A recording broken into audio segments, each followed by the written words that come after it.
अस्सलाम वालेकुम, नमस्कार, सत श्री अकाल एंड गुड आफ्टरनून। जी हाँ, मैं हूँ आरज़ू काज़मी और सबसे पहले एक वीडियो क्लिप है कमर चीमा, डॉक्टर कमर चीमा साहब का, तो उसको सुनते हैं और फिर अपनी बात आगे बढ़ाते हैं। वैसे तो आपको मालूम ही है कि अभी तक जेडी वेंस नहीं आए हैं। कहा ये जा रहा था कल से कि जी कल 2 बजे यानी पाकिस्तान टाइम के हिसाब से आफ्टरनून में 2 बजे वो वहाँ से रवाना होंगे और फिर रात तक पहुँच जाएँगे, लेकिन वो रवाना ही नहीं हुए कि वो पहुँच पाते।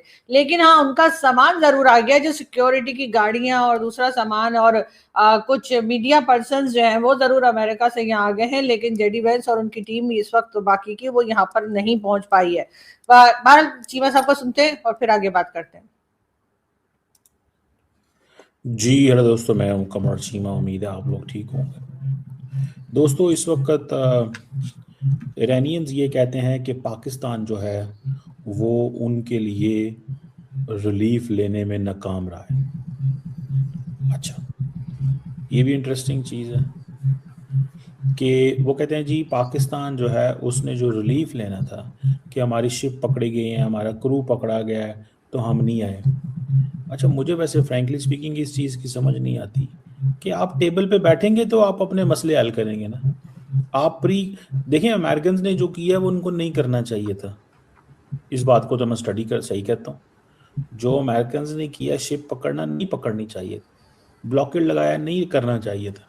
लेकिन सवाल तो ये पैदा होता है यार, अगर आप ये कहेंगे कि नहीं पहले ये करो तो हम ये करेंगे, ये करेंगे तो हम ये करेंगे, और पाकिस्तान जो है बेसिकली तो पाकिस्तान की इंसल्ट हुई है, मैं ज़ाती तौर पे समझता हूँ। टू बी ऑनेस्ट, लोग पाकिस्तान में कह रहे हैं नहीं नहीं नहीं नहीं कोई ऐसी बात नहीं है, खैर है, ये होता है। नहीं, मैं नहीं इसको ऐसे मानता। ये पाकिस्तान की इंसल्ट करने की कोशिश की गई है। हमें ये बताने की कोशिश की गई है जनाब कि आप जो है ना वो अमेरिकन पर्सपेक्टिव को फॉलो कर रहे हैं। हम तो फैसिलिटेटर हैं।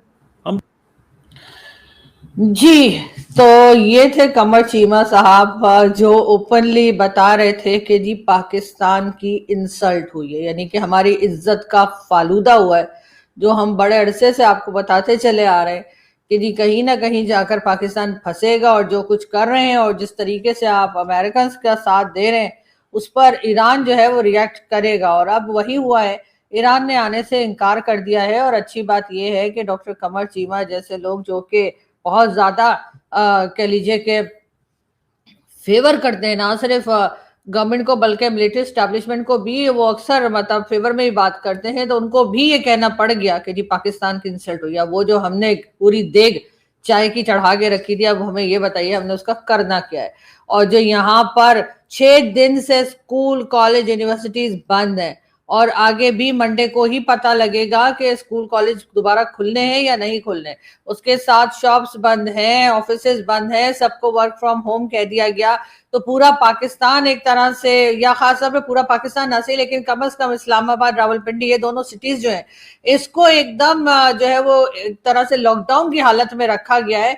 तो ये दोनों सिटीज के लोगों ने क्या कसूर किया है भाई, क्या आपने इनको लॉकडाउन की हालत में रखा है ये कह के कि जी सिक्योरिटी हाई अलर्ट है। सिक्योरिटी हाई अलर्ट का मतलब ये होता है कि सब लोगों को घरों में बंद कर दो, इसका मतलब है पाकिस्तान में बहुत अमन है और बहुत जबरदस्त तरीके से सिक्योरिटी दी जा रही है। बहरहाल जिनका इंतजार था वो तो पहुंचे नहीं, और ईरान ने साफ कह दिया है कि जी हम तो पाकिस्तान आने को तैयार नहीं है। पाकिस्तान ने बहुत कोशिश की लेकिन वो जो है इस्लामाबाद लाने में अभी तक फिलहाल अभी तक नाकाम रहा है ईरान के डेलीगेशन को। ये ईरान की इस वक्त की जो रिजीम है, इस वक्त की जो गवर्नमेंट है, उसको मनाने में पाकिस्तान बुरी तरीके से नाकाम हुआ है, और ये सभी के सामने है, ये कोई ऐसी ढकी छुपी बात तो है नहीं। उसी के साथ जो है वो डोनाल्ड ट्रंप की अगर हम बात करें तो जी डोनाल्ड ट्रंप ने एक बार फिर कहा है कि जी वो एक्सटेंड करने जा रहे हैं सीज फायर को, और उसके जवाब में जी ईरान का कहना ये है कि जी हम तो इंटरेस्टेड नहीं है, और ना ही हमने कोई इस तरह का अनाउंस किया है कि हम सीज फायर के ऊपर रहेंगे या उसको मजीद एक्सटेंड किया जाएगा। ये ट्रंप की बात है, ट्रंप जाने और उनका काम जाने, लेकिन पाकिस्तान इस वक्त बुरी तरीके से बीच में फंस चुका है। वो जैसे कहते हैं ना, हमारा सैंडविच बन के रह गया है कि आखिर हम करें तो क्या करें। जिस तरह से हमने अमेरिकन का साथ दिया, जिस तरह से हमने यहाँ पर जी ऑफर की यहाँ पर मीटिंग करवा देते, उस पर कुछ दिन तक तो बड़ी वाहवाही होती थी, यहाँ तक के ये भी कहा गया कि जी नोबेल पीस प्राइज जो है वो डोनाल्ड ट्रंप के बजाय जो है वो पाकिस्तान की गवर्नमेंट को या पाकिस्तान के प्राइम मिनिस्टर या फील्ड मार्शल को दे देना चाहिए, क्योंकि इन्होंने बड़ा अमन करा दिया है।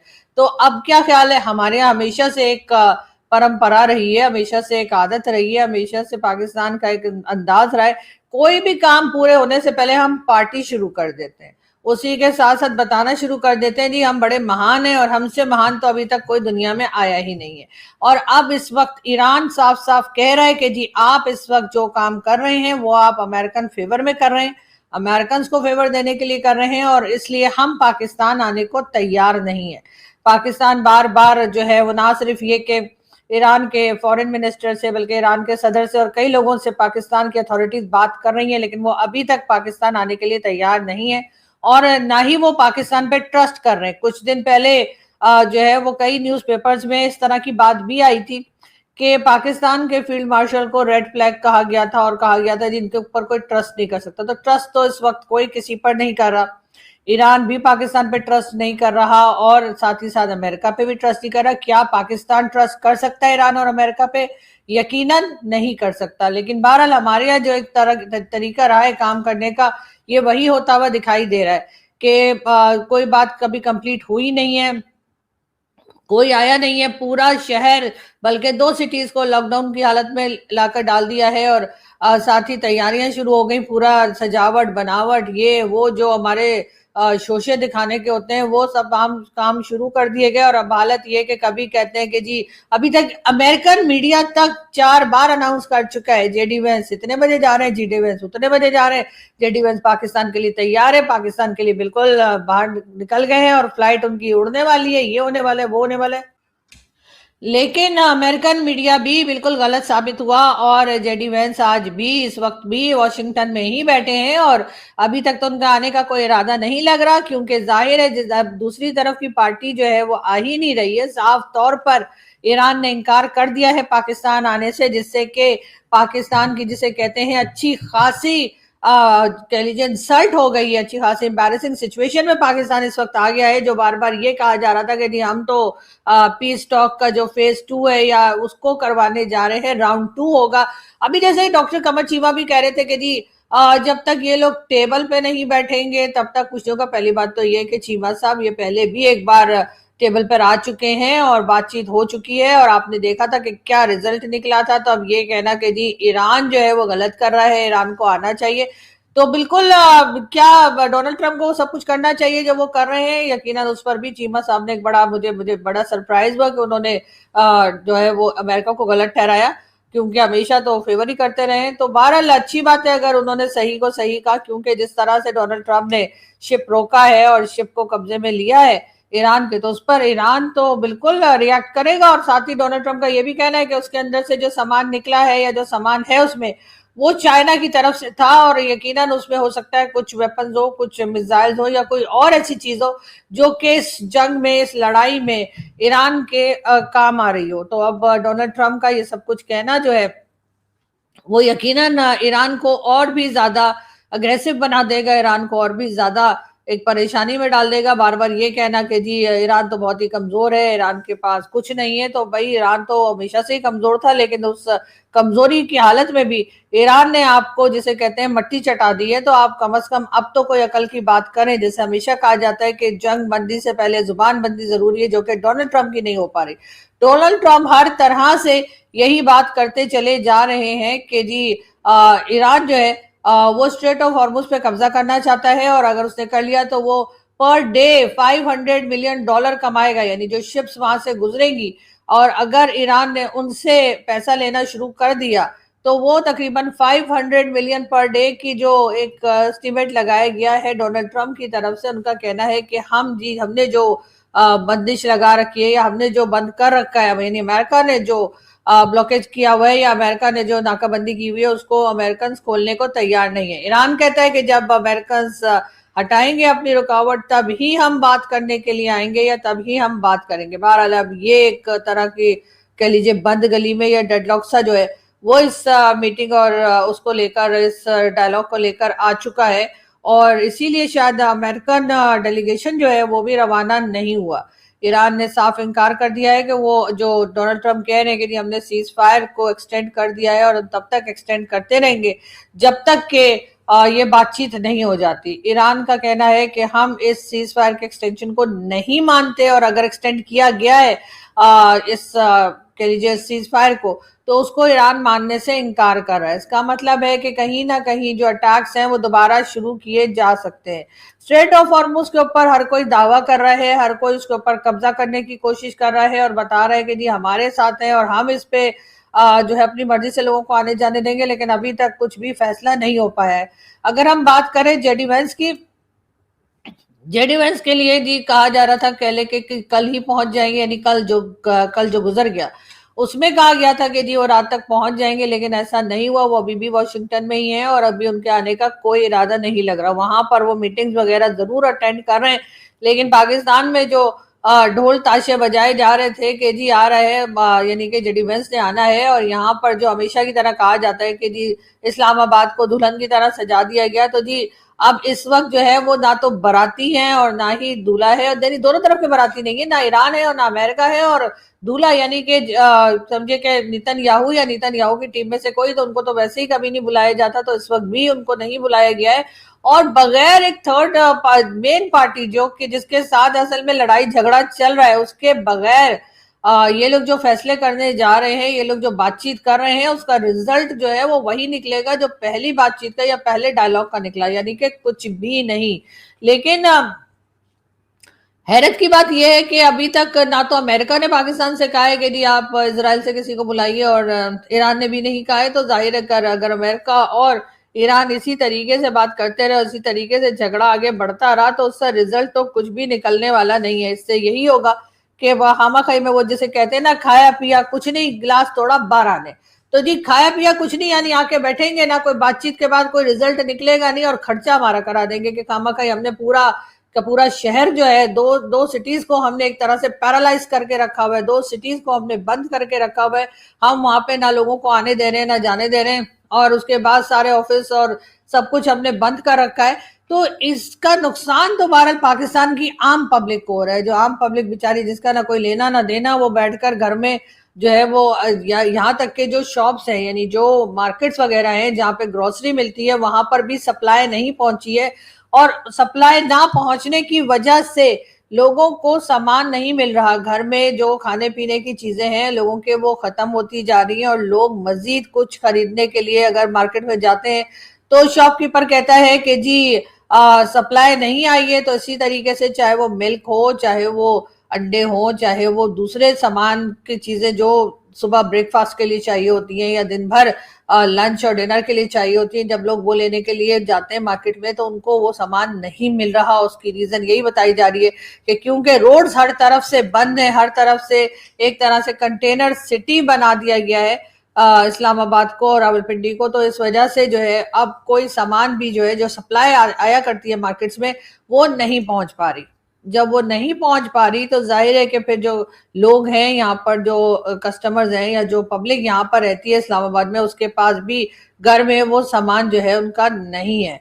अब लोग करें तो क्या करें? पहले तो लोग कह रहे थे कि शायद एक आध दिन में ये आज निबट जाएगा, ये सारी बातचीत होकर आज वेडनेसडे को ये बात कंप्लीट हो जाएगी, तो फिर लोग जो है वो सुख का सांस ले सकेंगे, और उसके साथ ही सामान जो है वो मार्केट्स में आ जाएगा, बच्चे स्कूल जाने लगेंगे, लोग ऑफिस जाने लगेंगे, और एक नॉर्मल जिंदगी जो होती है वो शुरू हो जाएगी। लेकिन अभी ऐसा होता हुआ दिखाई नहीं दे रहा है। ना तो ईरान आने को तैयार है, और ना ही अमेरिका जो है वो उधर से कोई डेलीगेशन वगैरह जो है वो पहुंचा है। ईरान का भी अपना कहना एक तरह से सही है। वो कहते हैं कि जी अमेरिका ने जिस तरह से उनकी शिप को पकड़ा है और उसके बाद कब्जे में लिया है, उसके ऊपर वो सख्त नाराज है। साथ ही साथ वो कहते हैं कि जी आपने जो रास्ते रोके, आपने जो नाकाबंदी कर रखी है अमेरिका ने, उसको जब तक वो नहीं हटाएंगे तब तक ईरान बात करने के लिए तैयार नहीं है। वैसे अगर ईरान बात कर भी ले, अगर आप जस्ट एक वैसे सोचें कि ईरान आ गया और ईरान ने अमेरिका से बात कर ली,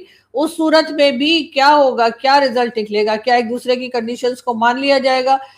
ऐसा लगता तो नहीं है। डोनाल्ड ट्रंप जिस तरह की बातें कर रहे हैं उसको सुनकर तो ऐसा नहीं लगता। बार बार कहा जा रहा है कि जी फौरी तौर पे स्ट्रेट ऑफ हॉर्मुज को खोला जाए, यानी डोनाल्ड ट्रम्प वैसे बादशाह बने हुए और वो कह रहे हैं ईरान से कि फौरी तौर पे खोला जाए।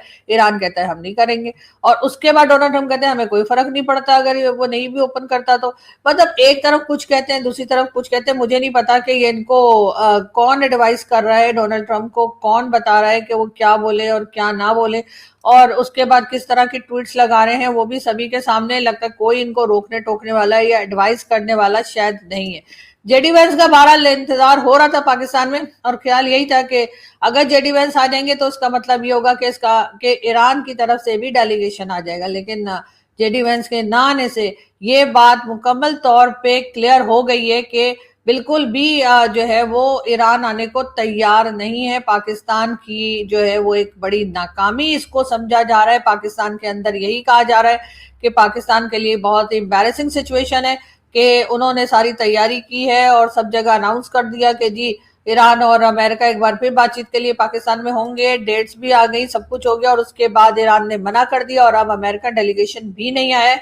यकीनन ये बात जो है वो पाकिस्तान के अंदर, यानी जो पाकिस्तानी एनालिस्ट हैं, पाकिस्तान के मीडिया है, पाकिस्तान के जर्नलिस्ट और दूसरे कई ऐसे एक्सपर्ट्स जो कि खास नजर रखते हैं इंटरनेशनल अफेयर्स के ऊपर, उनका यही कहना है कि ये एक बहुत एम्बैरेसिंग सिचुएशन है पाकिस्तान की इंटरनेशनल लेवल के ऊपर। अगर देखा जाए तो एक तरह से इंसल्ट हुई है कि ईरान ने साफ इनकार कर दिया, और अब ईरान ने ना सिर्फ इनकार किया बल्कि ईरान की तरफ से ये भी बातें की जा रही हैं कि उनको शक है कि पाकिस्तान अमेरिका के साथ मिलकर कोई ना कोई घोटाला कर रहा है। अब अगर पाकिस्तान के ऊपर इस तरह के इल्जामात लगेंगे तो यकीनन इंटरनेशनली पाकिस्तान के लिए एक ऐसी सिचुएशन आ जाएगी कि थोड़े दिन पहले जो हम हार फूल पहना रहे थे, और उस वक्त भी मैंने कहा था कि बहुत जल्दी कर रहा है पाकिस्तान, बहुत तेजी से जा रहे हैं, बहुत ज्यादा जल्दबाजी में तारीफें की जा रही हैं।